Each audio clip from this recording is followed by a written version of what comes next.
Hello dear students, welcome again to my channel maths with पूजा।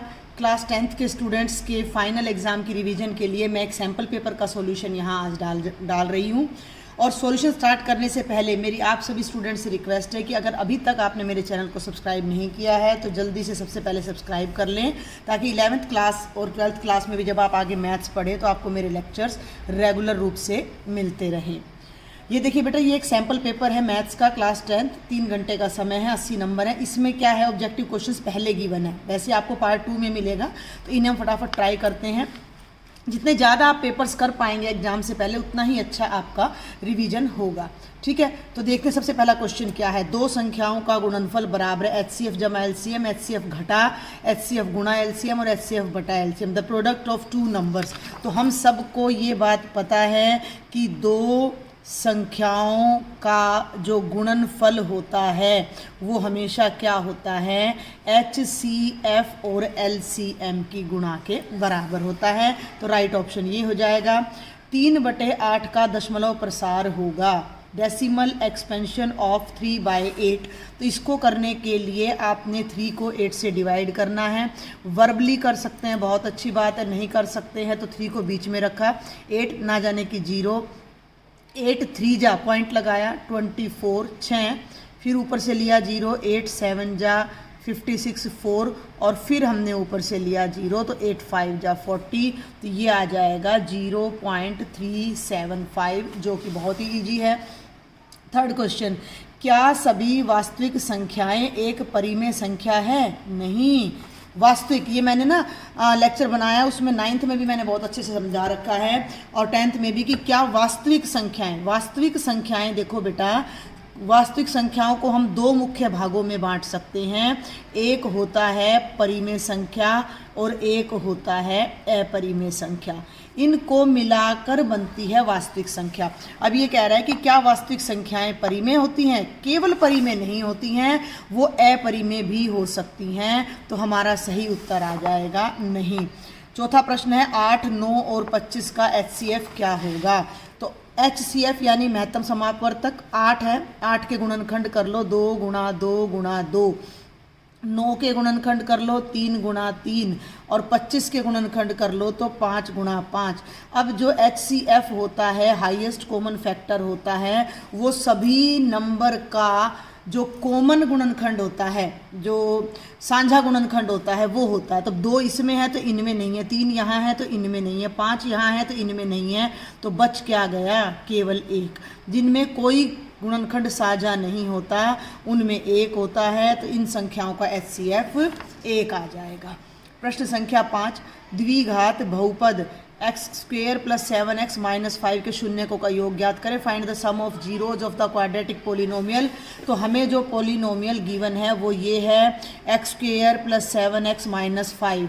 अब मैं आपको छोटी सी बात बता दूं कि अगर कोई पोलिनोमियल आपको दे रखा है ax² + bx + c की फॉर्म में, और इसके 2 रूट्स हैं, 2 जीरो हैं, 2 शून्य के अल्फा बीटा, तो sum of zeros alpha plus beta होता है -b/a, यानी कि पहले ऊपर x का गुणांक फिर x² का और उसके आगे माइनस, और प्रोडक्ट ऑफ जीरोज अगर पूछा जाए तो वो होता है c/a, c यानी कांस्टेंट, a यानी x² का गुणांक। तो ये बातें अगर आपको ध्यान रहती हैं तो जब हम इस बहुपद की तुलना इससे करते हैं तो a x² का गुणांक 1 हो जाएगा, b 7 हो जाएगा और c -5 हो जाएगा। ठीक है, अब हमें निकालना है इस बहुपद के शून्यकों का योग। कोई शून्य ज्ञात करने की जरूरत नहीं है, जस्ट हमें जो शून्यकों का योग है वो होगा -b/a -7/1, यानी -7 हमारा आंसर आ जाएगा। प्रश्न संख्या 6 बिल्कुल 5 का ही दूसरा रूप है, बिल्कुल वही प्रश्न है, इसको बढ़ा दिया। यदि किसी द्विघात बहुपद x² - 2x + 5 के शून्यक अल्फा बीटा हो तो अल्फा जमा बीटा का मान क्या होगा? If the zeros of a quadratic polynomial are alpha and beta then the value of alpha plus beta. बिल्कुल वही प्रश्न, 2 प्रश्न बैक टू बैक आपको मिल गए हैं रिवीजन करने के लिए। तो इसमें a कितना है? 1 है, b x का कोफिशिएंट है -2, c कितना है 5। तो सम ऑफ द रूट्स अभी मैंने क्या बताया, अल्फा प्लस बीटा होता है -b बाय ए, तो माइनस बी हो गया -2, ए हो गया 1, तो हमारा जो आंसर है वो कितना आ जाएगा, 2 आ जाएगा। आप इनमें से अपने ऑप्शंस पर टिक लगा सकते हो। क्वेश्चन नंबर 7, इस टाइप का एक क्वेश्चन 1 मार्क में जरूर पूछा जाएगा। समीकरणों a1x जमा b1y जमा c1 बराबर 0, a2x जमा b2y जमा c2 बराबर 0 में a1 बटा a2 बराबर b1 बटा b2 बराबर c1 बटा c2 है तो क्या होगा। तो ये देखो 3 बातें होती हैं, पहले हम इसी को डिस्कस कर लेते हैं। a1 बटा a2 बराबर b1 बटा b2 बराबर c1 बटा c2, जब तीनों रेशियो बराबर होती हैं तो दोनों समीकरणों की एक सिंगल लाइन बनती है जिसे हम संपाती रेखा या कोइंसिडेंट लाइंस बोलते हैं। और इस केस में हमारे इनफाइनाइट या असंख्य अनंत हल होते हैं। इसे असंख्य नहीं लिख रखा, ये अपरिमित लिख रहा है, तो आप यहाँ लिख सकते हो कि अपरिमित हल होते हैं। ठीक है, अगर a1 बाय a2 बराबर नहीं होता b1 बाय b2 के तो अद्वितीय हल होता, यानी एक ही होता। और a1 बाय a2 बराबर नहीं है b1 बाय b2 के, लेकिन बराबर नहीं, ये दोनों तो बराबर है, ये बराबर नहीं है, ध्यान दे, ये दोनों तो बराबर हैं, तो इस सिस्टम का कोई हल संभव नहीं है। तो इन तीनों में से एक रिजल्ट आपको 1 मार्क के लिए 100% पूछा जाएगा। अभी जो क्वेश्चन आया, अभी 7th क्वेश्चन, उसका ये एग्जाम्पल यहाँ दे दिया गया है। दिए गए रैखिक समीकरण युग्म के हल, एक, कोई नहीं, अपरिमित रूप से अनेक या दोनों। समीकरण क्या है, x घटा 2y बराबर 0, ध्यान दें, x घटा 2y बराबर 0, और दूसरा है 2x घटा 4y बराबर 0। a1 1 है, b1 -2 है, c1 0 है। इसमें a2 यानी x का कोफिशिएंट 2 है, b2 यानी y का कोफिशिएंट -4 है, और c2 हमारा जो है वो 0 है। ठीक है, तो हम जब इसमें रेशियो निकालते हैं तो a1 बाय a2 आ गया 1/2, और b1 बाय b2 हमारा आ जाता है -2 बाय -4 यानी कि 1/2। तो ये a1 बाय a2 तो b1 बाय b2 के इक्वल आ गया। लेकिन जब हम c1 बाय c2 की बात करते हैं तो 0/0 आ रहा है, जो कि एक फॉर्म नहीं है, 0/0 अर्थहीन है। तो ये प्रश्न आपको संशय में डाल सकता है कि हम क्या करें, क्योंकि जब ये दोनों बराबर होते हैं तो हमें तीसरी चीज़ चेक करनी होती है कि c1 बाय c2 इनके इक्वल है या नहीं है। लेकिन c1 बाय c2 तो एग्जिस्ट ही नहीं कर रहा। ठीक है, ये 0/0 को हम 0 नहीं ले सकते, तो ये तो एग्जिस्ट ही नहीं कर रहा, तो हम ये बता नहीं सकते कि ये दोनों बराबर हैं या नहीं हैं। तो हम इसी से अनुमान लगाएंगे। और वैसे भी आप ये देखो कि जब किसी समीकरण में स्थिरांक नहीं होता है तो वो 0 से पास करता है, ये इसका दुगना है। तो ये दोनों रेखाएं एक जैसी हैं, समानुपाती हैं, तो ये दोनों रेखाएं क्या बनेंगी, संपाती रेखाएं बनेंगी। और जब दो रेखाएं संपाती बनती हैं तो उनके अपरिमित रूप से अनेक हल आ जाते हैं।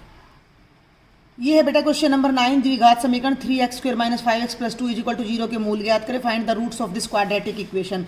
रूट्स निकालने के 2 तरीके हैं। मिडल टर्म को फैक्टराइज करो, 5 के ऐसे फैक्टर करने हैं कि जोड़े या घटाए तो 5 आए, और मल्टीप्लाई करें तो 3 2 जा 6 आना चाहिए हमारा। ठीक है, तो साफ तौर पर दिखाई दे रहा है 5 के फैक्टर हमारे 5 के नहीं 3 दूनी 6 के फैक्टर हमने करने हैं, तो 2 गुणा 3 होते हैं, तो 2 और 3 5 होता है, और 2 को 3 से गुणा करो तो 6 होता है। तो 5 के फैक्टर 2 और 3 बन जाएंगे। इसे हम लिखेंगे 3x + 2x + 2 = 0। 3 दूनी 6, 3 और 2 5, तो इसकी ब्रैकेट ओपन कर लें। 3x² - 3x - 2x + 12 = 0।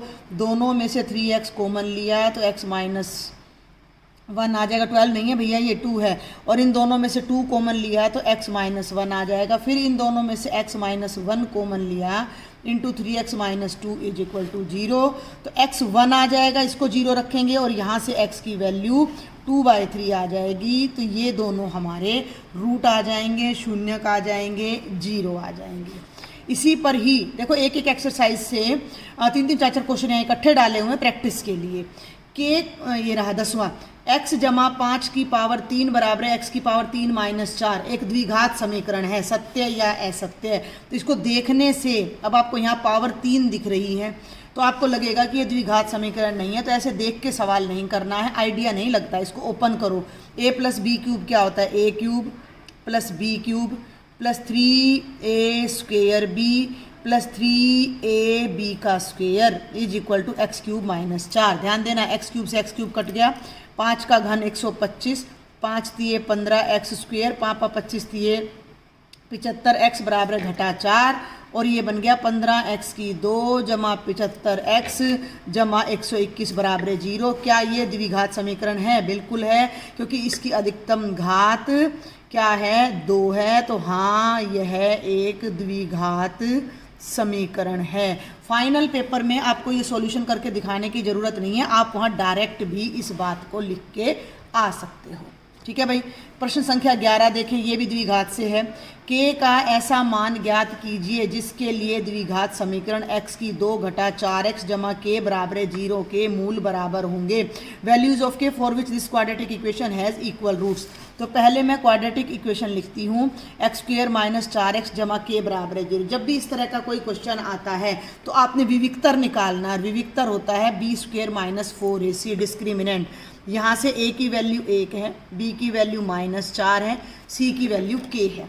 डिस्क्रिमिनेंट निकालो, b का स्क्वायर यानी -4 का स्क्वायर -4, a का मतलब 1, c का मतलब k 16 - 4k, ये आपका डिस्क्रिमिनेंट आ गया।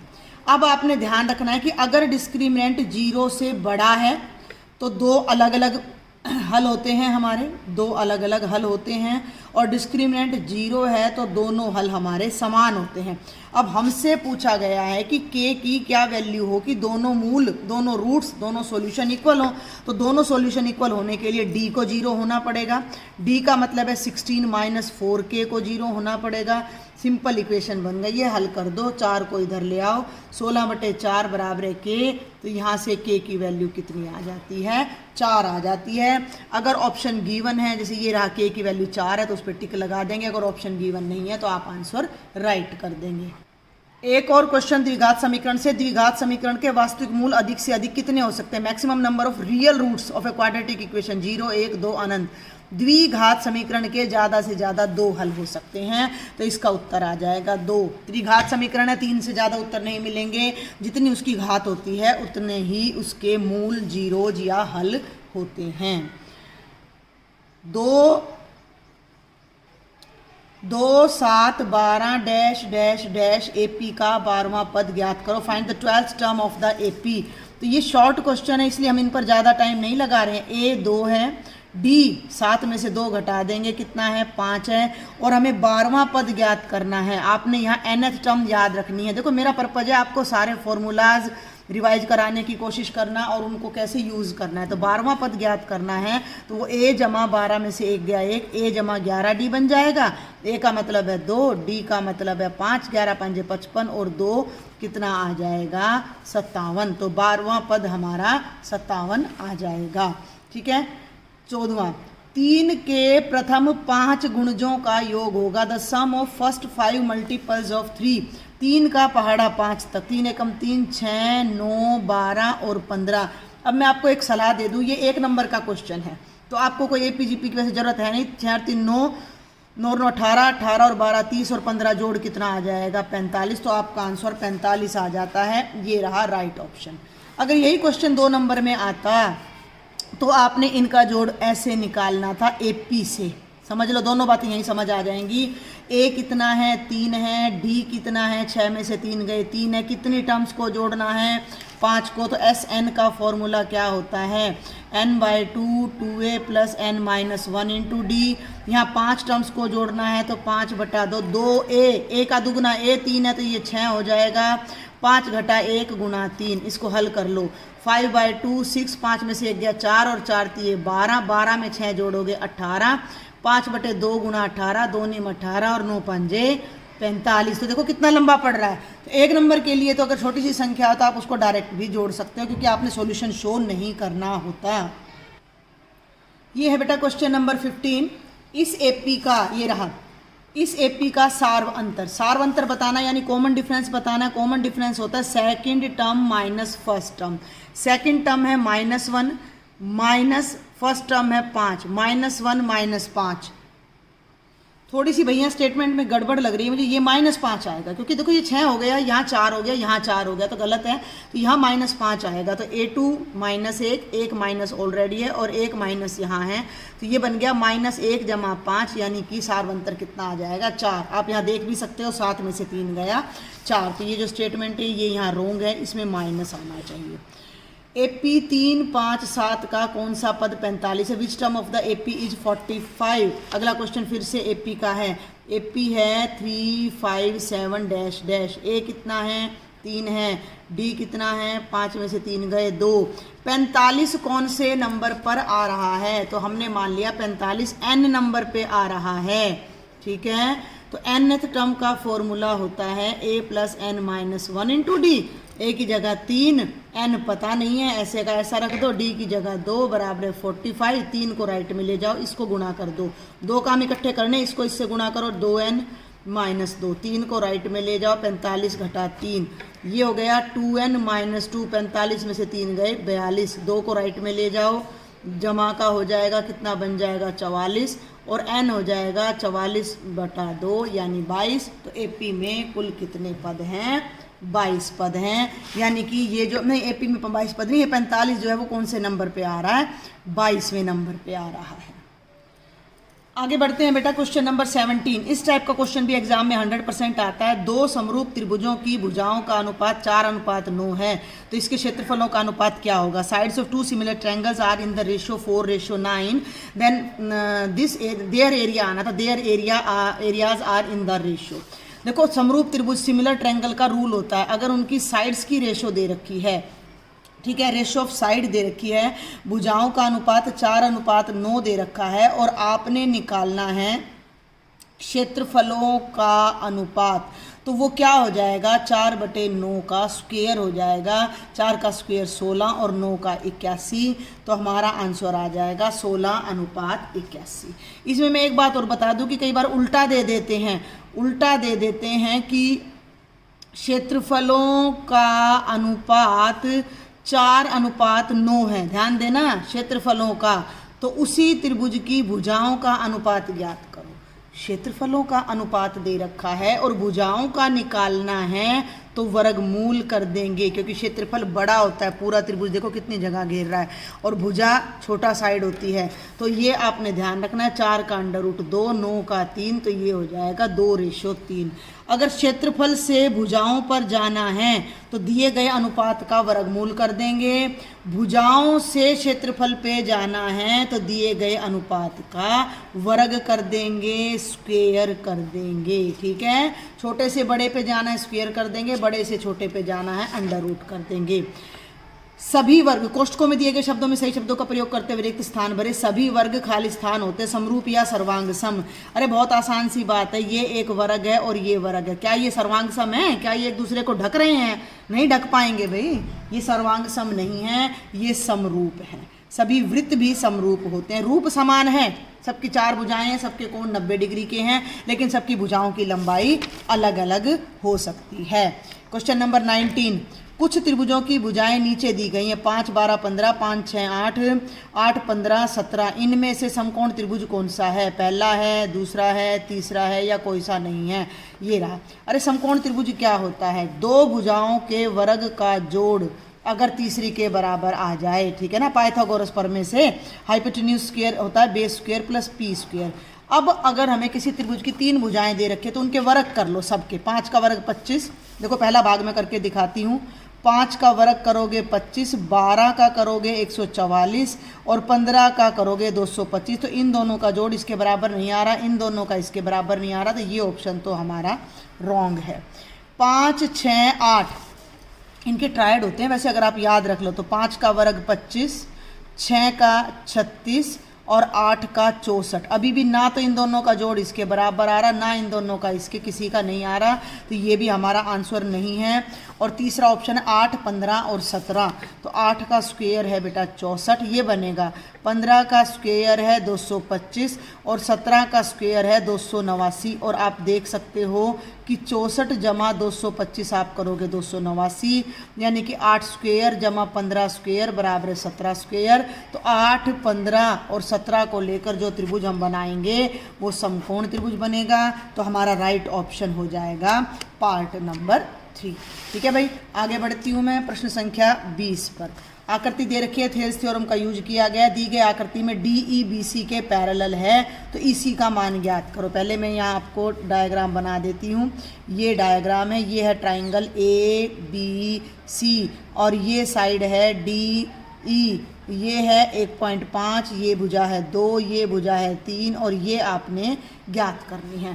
थेल्स थ्योरम क्या कहती है कि बेसिक प्रोपोर्शनलिटी थ्योरम, आधारभूत आनुपातिकता प्रमेय क्या कहता है कि अगर किसी त्रिभुज की एक भुजा के समानांतर कोई रेखा खींची जाती है तो वो त्रिभुज की अन्य दो भुजाओं को समान अनुपात में बांटती है। यानी कि ध्यान देना, ए डी बटे ये वाला अनुपात डी बी बराबर ए ई बटे ई सी होता है।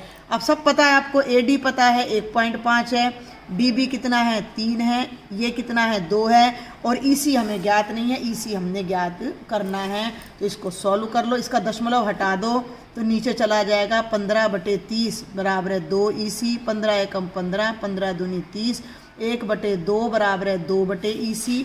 आर पार गुणा कर दो, ई सी को इधर ले जाओ, 2 को इधर ले जाओ, 2 दूनी 4 सेंटीमीटर आ जाएगी ईसी की लंबाई, जो कि ये ऑप्शन है। आगे बढ़े, प्रश्न संख्या 21, दूरी सूत्र लिखो। तो दूरी सूत्र लिख देना, माना पी कोई, देखो पॉइंट जरूर बताना, माना पी कोई पॉइंट है x1 y1, क्यू कोई पॉइंट है x2 y2, तो उनके बीच की दूरी पी क्यू कैसे निकलेगी? x2 माइनस x1 का square plus y2 minus y1 के स्क्वेयर का अंडर रूट, डिस्टेंस फॉर्मूला, दूरी सूत्र ये हमारा आ जाता है। ठीक है, आगे बढ़े, बिंदुओं -5, 7 और 5, -7 को मिलाने वाले रेखाखंड के मध्य बिंदु के निर्देशांक, the coordinates of the mid point of line segment joining these 2 points. तो गिवन पॉइंट्स जो है हमारे, एक है -5, 7, दूसरा है 5, -7। आपने ध्यान रखना है कि दो बिंदुओं का जब मध्य बिंदु निकाला जाता है तो दोनों को जोड़कर आधा आधा, दोनों को जोड़कर आधा कर दिया जाता है। इसमें इसको जोड़ेंगे -5 जमा 5/2 और इसमें इसको जोड़ेंगे 7 घटा 7/2। -5 में 5 जोड़ोगे 0/2, 0 0, इन दोनों का क्या हो जाएगा? मध्य बिंदु हो जाएगा। बहुत ही सरल पेपर है, बहुत ही सरल। ये भी अगर कोई बच्चा नहीं कर पाएगा तो भाई फिर मैं कुछ कह नहीं सकती। तो ये बहुत बेसिक सा पेपर है। बिंदु 2, -3 की मूल बिंदु से, मूल बिंदु कौन सा होता है? मूल बिंदु होता है 0 0। अभी मैंने आपको दूरी सूत्र लिखा, ये उस दूरी सूत्र का एग्जाम्पल आ गया। ए है 2, -3, मूल बिंदु ओ होता है जिसको ले लिया 0 0। इन दोनों के बीच की दूरी निकालनी है। x1 माइनस x2 कर दो या x2 माइनस x1, 2 में से 0 घटाया, 2 घटा 0 का वर्ग, -3 में से 0 घटाया और सारे का कर दिया अंडर रूट। 2 में से 0 गया 2 का स्क्वायर प्लस -3 का स्क्वायर, 4 जमा 9 का अंडर रूट, यानी कि 13 का अंडर रूट। ये हमारा आंसर आ जाएगा। ठीक है, दूरी सूत्र का प्रयोग। एक और है चैप्टर 7 से ही 24वां।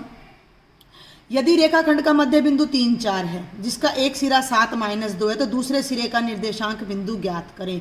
If 3 4 is the mid point of the line segment whose one end is 7 -2 then find the coordinates of the other end. Line बना लो ना, एक पॉइंट ए है, एक बी है, ये मध्य बिंदु सी है। मध्य बिंदु है 3, 4, दिख नहीं रहा भाई आपको, 1 मिनट, अब देखो जरा। हाँ जी, अब देखो, मध्य बिंदु है 3, 4, एक सिरा है 7 -2, बी निकालना है XY। तो हमें पता है कि मध्य बिंदु कैसे निकलता है। ये 3 है, 3 क्या होगा? 7 जमा x/2, इधर ले आओ, 2 को 3 से गुणा कर दो, 6 बराबर है 7 जमा x निकालना है, 7 को लेफ्ट में ले आओ, 6 घटा 7 बराबर है x, 6 में से 7 गया -1, तो x की वैल्यू आ गई -1।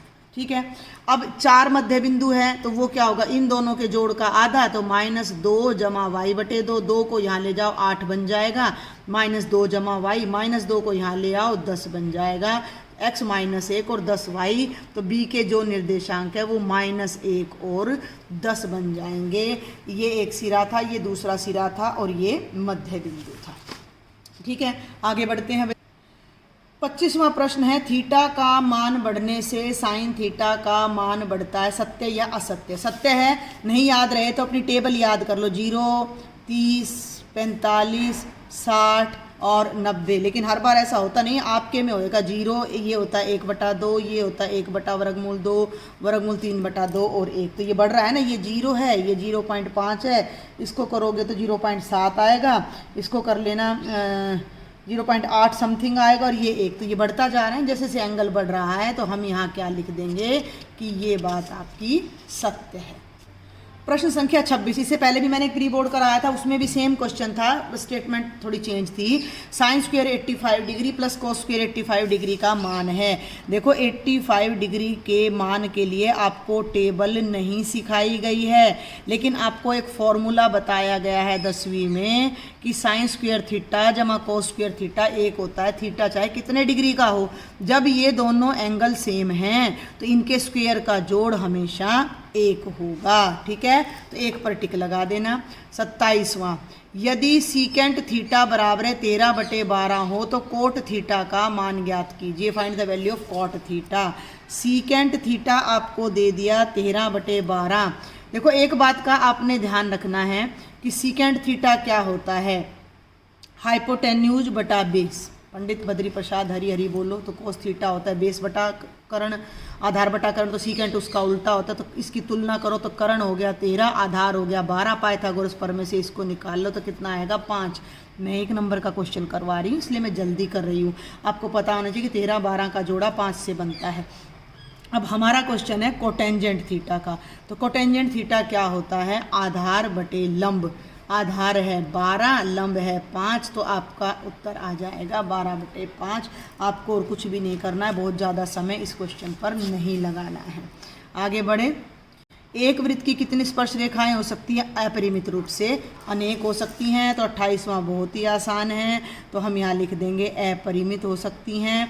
आगे बढ़ते हैं। 29वां, वृत्त और उसकी स्पर्श रेखा के उभयनिष्ठ बिंदु को क्या कहते हैं? भैया ये वृत्त है, ये स्पर्श रेखा है, दोनों जहाँ मिल रही हैं वो बिंदु क्या कहलाएगा? स्पर्श बिंदु कहलाएगा वो। ठीक है, टेंजेंट पॉइंट कहलाएगा वो हमारा। आगे बढ़ते हैं। एक बिंदु से स्पर्श रेखा की लंबाई 8 सेंटीमीटर है, वृत्त की त्रिज्या 6 सेंटीमीटर है, केंद्र से बिंदु की दूरी ज्ञात करो। फाइंड द पॉइंट, नहीं, from a point the length of tangent is 8 centimetre, radius of circle is 6 centimetre, find the distance of point from the centre. इस तरह के क्वेश्चन के लिए डायाग्राम छोटा सा जरूर बना लिया करो। ये सर्कल है, ये एक पॉइंट है जिससे ये टेंजेंट डाला गया है, ओ मान लो पी नाम है। इस टेंजेंट की जो लंबाई है वो 8 सेंटीमीटर है, ये सेंटर है, रेडियस 6 सेंटीमीटर है। ध्यान दे पूछा क्या है, जब भी इस तरह का सवाल आए तो यहाँ भी पाइथागोरस लगेगा। केंद्र से बिंदु की दूरी ज्ञात करो, केंद्र है ओ। ये एंगल 90 होता है, तो ये एक राइट एंगल ट्रायंगल बनेगा। ये कर्ण होता है, एक आधार होता है, एक लंब होता है, इसका नाम ए रख दो। तो हमें पता है ओपी का वर्ग, ठीक है, बराबर है OA का वर्ग जमा AP का वर्ग। यहाँ भी यूज कर सकते थे हम इसको। OA कितना है, 6 का वर्ग जमा 8 का, 6 6 36, 8 8 64, ये आ गया 100। OP का वर्ग आ गया 100, अंडर रूट करेंगे तो कितना आ जाएगा 10। तो ये जो उस बिंदु की केंद्र से जो दूरी है वो कितनी आ जाएगी 10 सेंटीमीटर। तो इस टाइप का क्वेश्चन जब भी आता है आपने डायग्राम बना के ये देख लेना है कि इन तीनों में से कौन सी भुजा दे रखी है और उस पर 2 भुजाएं दी पाएंगी, पाइथागोरस प्रमेय लगाकर आप तीसरी भुजा ज्ञात कर सकते हो। क्वेश्चन नंबर 31, वृत्त की परिधि और त्रिज्या का अनुपात है, the ratio of circumference and. अब ये देखो यहाँ गड़बड़, देखो यहाँ त्रिज्या लिखता है, यहाँ डायामीटर लिखता है। मैं दोनों बता देती हूँ आपको। परिधि बटे त्रिज्या, अनुपात निकालना है तो भाग कर दो। परिधि बटे त्रिज्या अगर करते हो तो परिधि होती है 2 पाई r, त्रिज्या होती है r, कट के 2 पाई ऊपर 1 नीचे, ये हो जाएगा 2 पाई अनुपात 1। लेकिन अगर परिधि के साथ डायामीटर, डायामीटर का मतलब व्यास देता है, तो 2 पाई r के नीचे आ जाएगा 2r, r से r, 2 से 2, पाई ऊपर रह गया, 1 नीचे रह गया, पाई रेशो 1 आ जाएगा। तो आप अपना देख लेंगे अकॉर्डिंगली जो भी, क्योंकि यहाँ मिस प्रिंटिंग है तो मैंने दोनों के अकॉर्डिंग आपको सॉल्यूशन बता दिया है। क्वेश्चन नंबर 32, 7 सेंटीमीटर त्रिज्या वाले एक वृत्त के उस त्रिज्या खंड का क्षेत्रफल क्या होगा जिसका कोण 60 डिग्री है। देखो मैं डायग्राम में बहुत बिलीव करती हूँ, रफ स्केच जरूर बनाया करो, उससे आपको बेनिफिट हो जाता है, सारी चीज़ें एकदम दिमाग में आ जाती है, कुछ भूल भी रहे हैं तो।